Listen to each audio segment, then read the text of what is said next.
नमस्कार।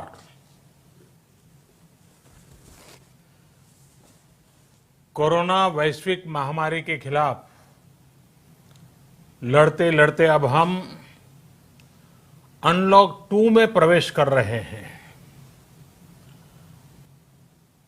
और हम उस मौसम में भी प्रवेश कर रहे हैं जहां सर्दी, जुकाम, खांसी, बुखार ये सारे न जाने क्या क्या होता है, ये मामले बढ़ जाते हैं।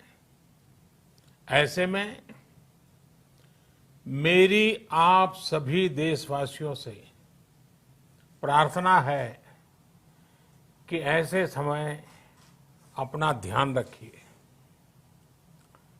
साथियों, ये बात सही है कि अगर कोरोना से होने वाली मृत्यु दर को देखें तो दुनिया के अनेक देशों की तुलना में भारत संभली हुई स्थिति में है।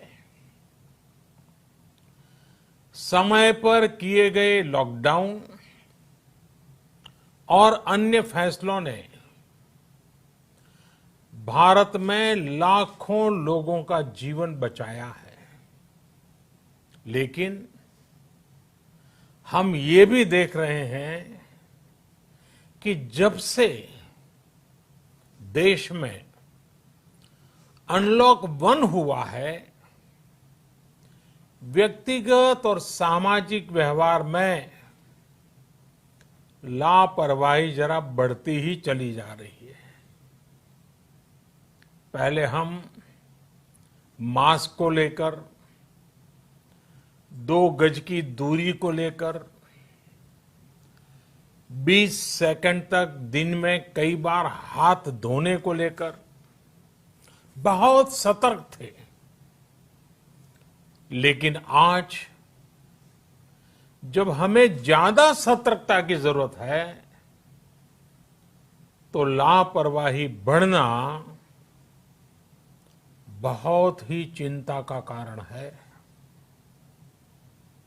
साथियों, लॉकडाउन के दौरान बहुत गंभीरता से नियमों का पालन किया गया था। अब सरकारों को, स्थानीय निकाय की संस्थाओं को, देश के नागरिकों को फिर से उसी तरह की सतर्कता दिखाने की जरूरत है। विशेषकर कंटेनमेंट जोन्स, उस पर तो हमें बहुत ध्यान देना होगा। जो भी लोग नियमों का पालन नहीं कर रहे हैं, हमें उन्हें टोकना होगा, रोकना होगा और समझाना भी होगा। अभी आपने खबरों में देखा होगा, एक देश के प्रधानमंत्री पर 13,000 रुपये का जुर्माना इसलिए लग गया क्योंकि वो सार्वजनिक स्थल पर मास्क पहने बिना गए थे। भारत में भी स्थानीय प्रशासन को इसी चुस्ती से काम करना चाहिए। ये 130 करोड़ देशवासियों के जीवन की रक्षा करने का अभियान है। भारत में गांव का प्रधान हो या देश का प्रधानमंत्री, कोई भी नियमों से ऊपर नहीं है। साथियों, लॉकडाउन के दौरान देश की सर्वोच्च प्राथमिकता रही ऐसी स्थिति न आए कि किसी गरीब के घर में चूल्हा न जले।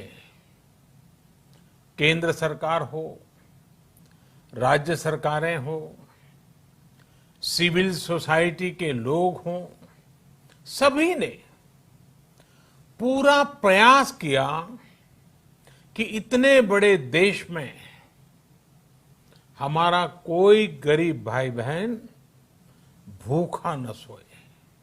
देश हो या व्यक्ति, समय पर फैसले लेने से, संवेदनशीलता से फैसले लेने से किसी भी संकट का मुकाबला करने की शक्ति अनेक गुना बढ़ जाती है। इसलिए लॉकडाउन होते ही सरकार प्रधानमंत्री गरीब कल्याण योजना लेकर आई। इस योजना के तहत गरीबों के लिए 2.25 लाख करोड़ रुपए का पैकेज दिया गया। साथियों, बीते 3 महीनों में 20 करोड़ गरीब परिवारों के जनधन खातों में सीधे 31,000 करोड़ रुपया जमा करवाए गए हैं। इस दौरान 9 करोड़ से अधिक किसानों के बैंक खातों में 18,000 करोड़ रुपए जमा हुए हैं। इसके साथ ही गांवों में श्रमिकों को रोजगार देने के लिए प्रधानमंत्री गरीब कल्याण रोजगार अभियान तेज गति से आरंभ कर दिया गया है। इस पर सरकार 50,000 करोड़ रुपए खर्च कर रही है। लेकिन साथियों, एक और बड़ी बात है जिसने दुनिया को भी हैरान किया है, आश्चर्य में डुबो दिया है। वो ये कि कोरोना से लड़ते हुए भारत में 80 करोड़ से ज्यादा लोगों को 3 महीने का राशन, यानी परिवार के हर सदस्य को 5 किलो गेहूं या चावल मुफ्त दिया गया। इसके अतिरिक्त प्रति परिवार हर महीने 1 किलो दाल भी मुफ्त दी गई। यानी एक तरह से देखें तो अमेरिका की कुल जनसंख्या से 2.5 गुना अधिक लोगों को,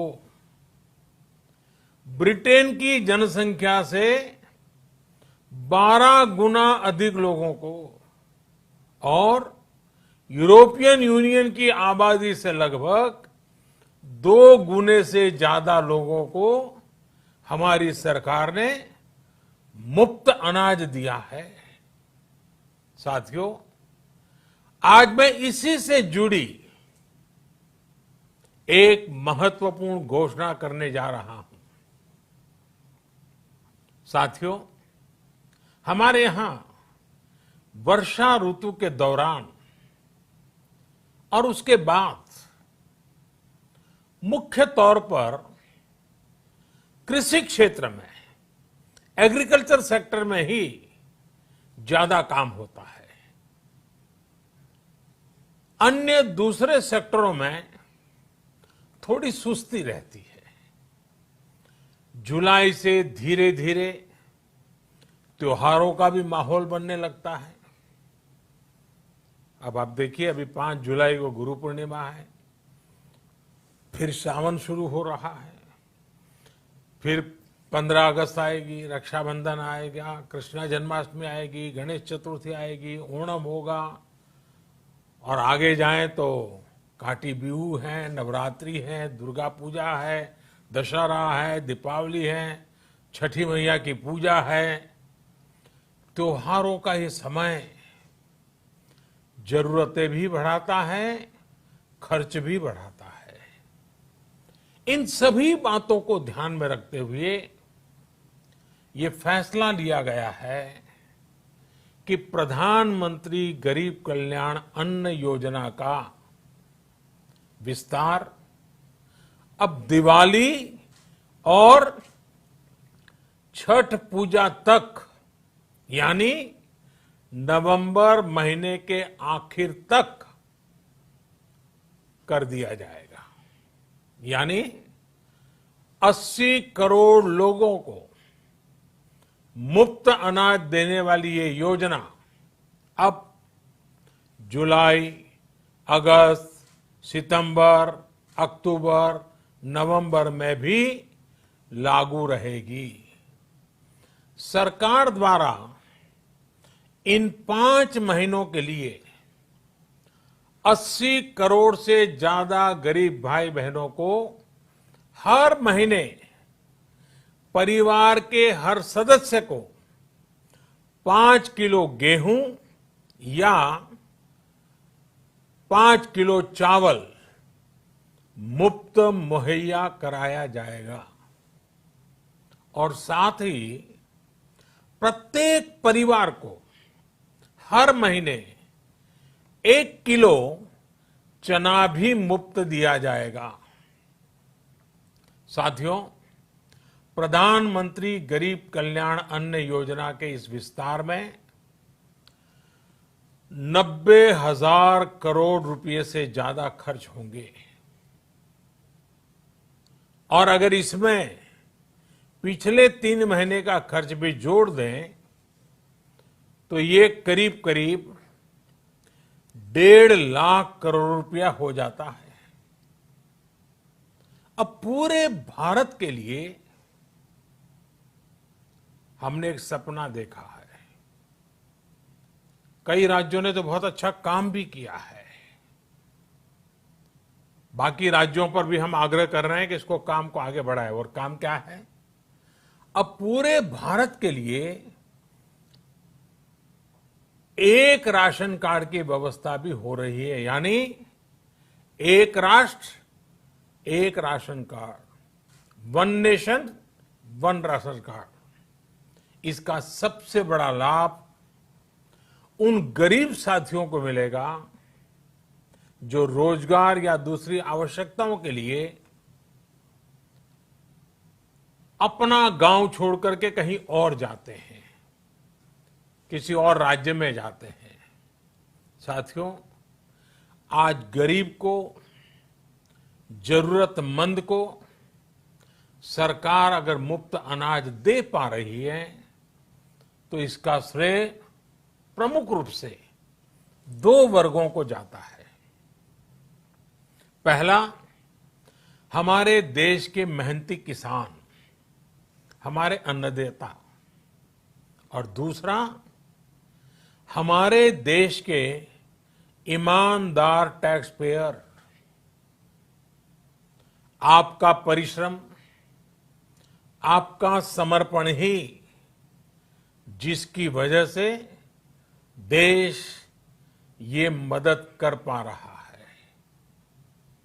आपने देश का अन्न भंडार भरा है, इसलिए आज गरीब का, श्रमिक का चूल्हा जल रहा है।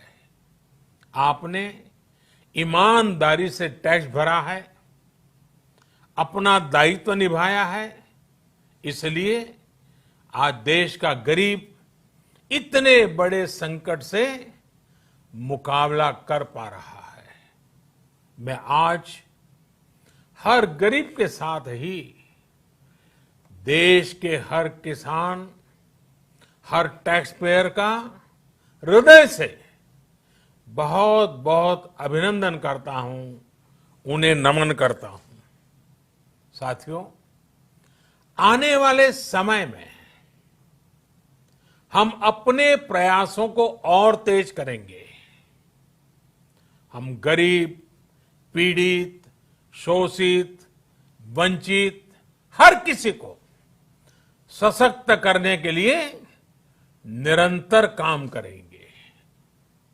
हम सारी एहतियात बरतते हुए इकोनॉमिक एक्टिविटीज को और आगे बढ़ाएंगे। हम आत्मनिर्भर भारत के लिए दिन रात एक करेंगे। हम सब लोकल के लिए वोकल होंगे।